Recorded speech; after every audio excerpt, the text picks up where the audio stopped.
খুবই গুরুত্বপূর্ণ একটি প্রশ্ন।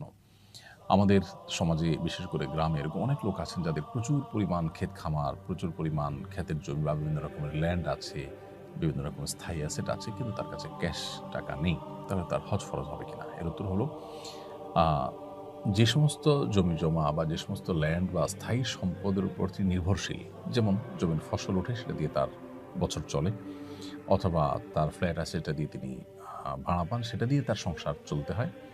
এরকম যদি হয় তাহলে সেক্ষেত্রে আ তার জন্য এগুলো বিক্রি করে হজ করা ফরজ হবে না।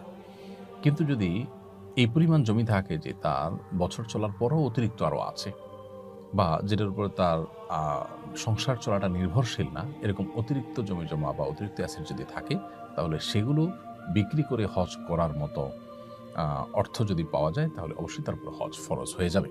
তাহলে খোলাসা এবং সারাংশ হলো যে, জমিজমার উপার্জনের উপরে যা আছে সেটার পুরাটুকুর উপার্জনের উপরে যদি তার সংসার চলাটা বা তার নির্ভরশীলতাটা ওইটার উপরে হয়, তাহলে সেক্ষেত্রে এটা বিক্রি করে হজ করাটা তার জন্য ফরজ নয়।